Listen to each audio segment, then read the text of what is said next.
How you doing? Hi, how are ya? Hey, how are ya? So our normal racetrack's closed for Friday nights from now until the end of winter time. So we're taking advantage of Z Night this week to go all the way to Farris to the brand new track, Xtreme Raceway. And we're gonna see what it's all about. Hopefully put down some fast times and turn some heads. So Extreme! Guys, this is serious stuff right here. We washed the car, which we did for the first time since we've had the car. It's been washed. Yeah. Never. Wanted to show up with a clean car, good presentation, so we can start clowning fools at the new track. That's right, baby. So that's the plan. We're gonna come out here and break some freaking hearts. We're meeting a buddy out here with a pretty sick little Beetle that we're gonna check out what he's got going on.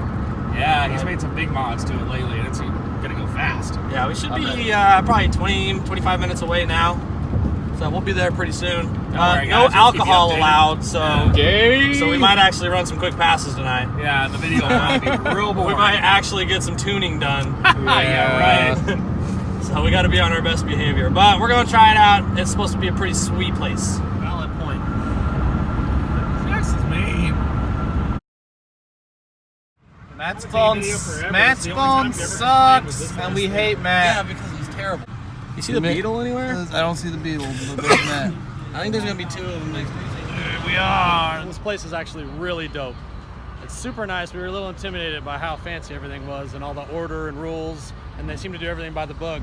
But turns out beer's not banned. They sell it here, and it's super clean. Everything's really nice and new, and they're gonna let us run with the T-tops off like we normally do, so that's pretty sick. But this place is real nice. We got huge bleachers. The track's super nice. I like it a lot. We might be making more trips out here for sure.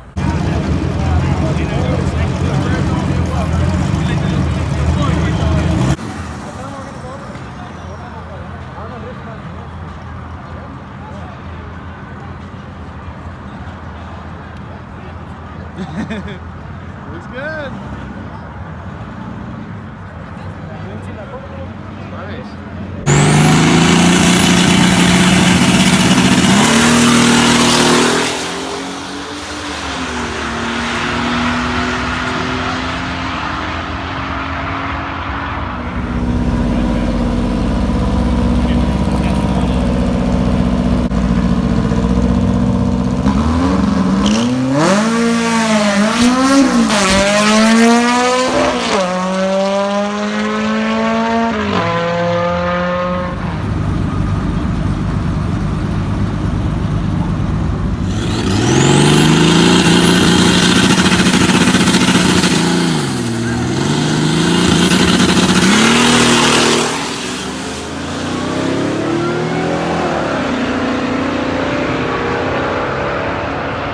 Red lighting.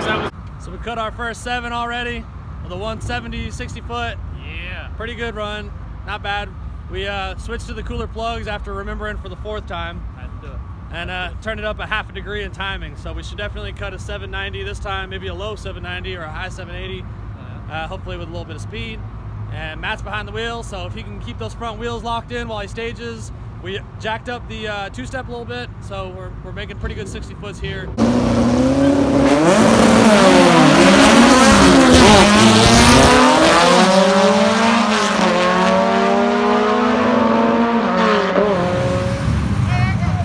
I never saw the left wheel move. Did you see it?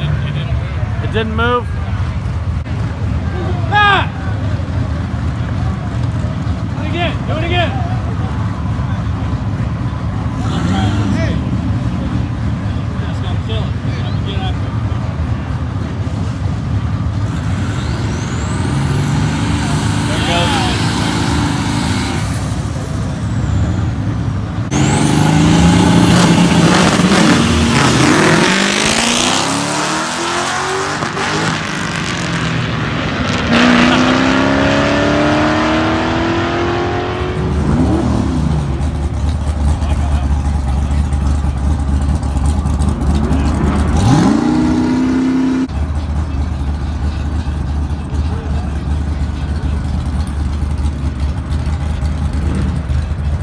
discovered last night at the track that we have a brake fluid leak coming from the right rear caliper. We actually got kicked out of the staging lanes at one point because they said we had a diff leak. But after reasoning with them a little bit, they let us keep making passes because we're not leaking anything out of the diff. But we actually found that we have a pretty substantial brake fluid leak out of the right rear caliper. I mean, the diff's a little slimy. It always has been. We could probably throw a new gasket on it, but it's not dripping. I mean, the trailer's mostly dry, so that's not a problem. But the caliper, on the other hand, is soaked. You can see the tire's all wet. It's kind of a big mess. It's like brake fluid was tearing the tire. It looks like the tire's cracking, but that's just junk. It just rubs off. I was about to get a little freaked out. These tires are pretty expensive. But anyway, I'm gonna pull the calipers off of it right now in the storage unit and get it rebuilt.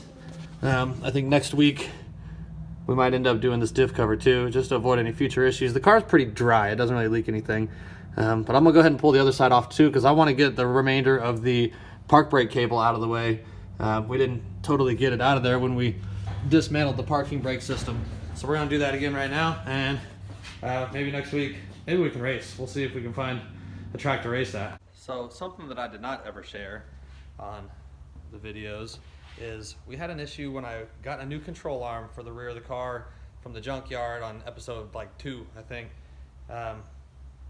It wasn't exactly right. I had to do some janky stuff to get it to work because this was like right before the first time we ever took it to the track, and we wanted to get the brakes working well enough to go to the track. But it worked pretty well, and so I've just been sending it ever since. The control arm fit perfectly normal, the one that I got off the Z at the junkyard.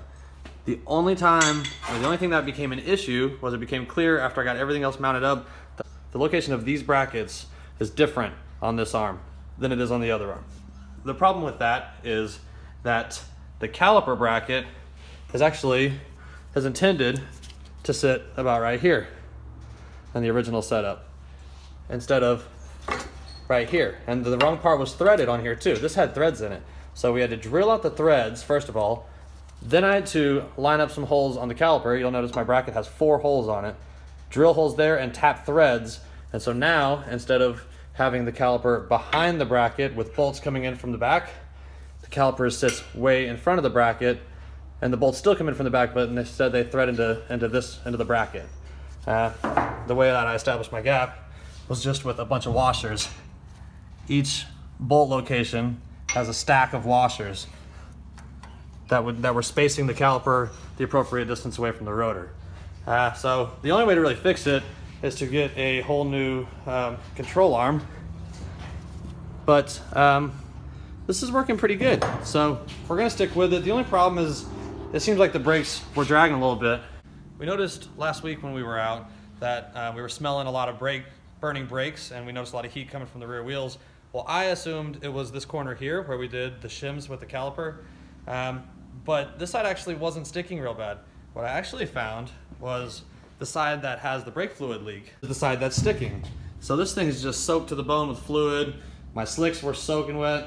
Had to wipe them all down. But when I came in to take this off and got the bolts out, I found that this caliper is still grabbing this rotor really hard. I can't even turn it by hand because that caliper is just stuck so bad. So I've already rebuilt the caliper on that side for leaking several months ago.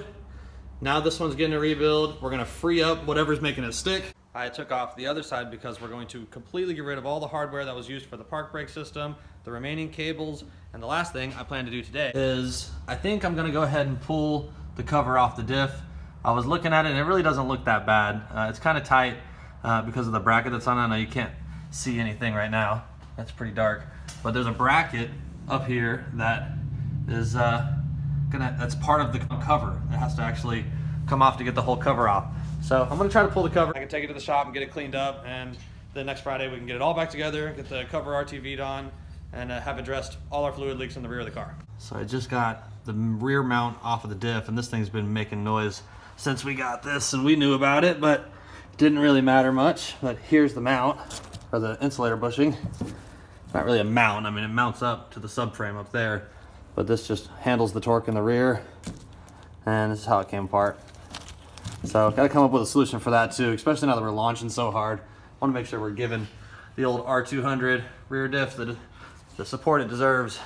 Cleaned up my drip pan, wiped all the other fluids out of it, because I plan to harvest this fluid and reuse it again. This is because budget build. We just put this fluid in it like a year ago, so this should be pretty easy. Yeah, I was hoping this was going to be easy. But let's see what we're going to have to do to get this out.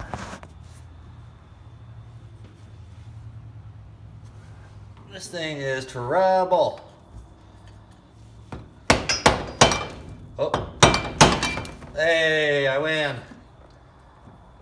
Fluid looks pretty good. Alright, so we got the cover off. The fluid coming out looks good. There wasn't any excessive metal in the magnet. You can see the teeth pretty well. They all look great. As I suspected, it is not a limited slip diff. Anyone who knows anything about Z's probably knew that, but I didn't, and that's kind of disappointing. Everything looks good in here, so we're gonna clean up that gasket surface. I gotta come up with a plan for the mount that goes here, or the insulator, and figure out a way to do that. I'll probably just make it solid. Basically, the form that it's in the car. So if I can just find a way to make all these components stay rigidly attached to one another and support the torque from the diff, then we'll be in business. Here's the plan. This is what I got off the car. Take it back to the shop to get it all cleaned up and refurbished. Both calipers, the one that's leaking, the one that is not leaking that's already been rebuilt, and then the diff cover we're going to get nice and cleaned up, ready to put back on the car. We're going to be removing these levers for the park brake, and then rebuilding the affected caliper, and then I'm going to take all these washers that I've been using as spacers, and I'm going to weld them together. We will get it all spaced correctly, and once all the gaps are right, we won't have to worry about brakes grabbing anymore at the track.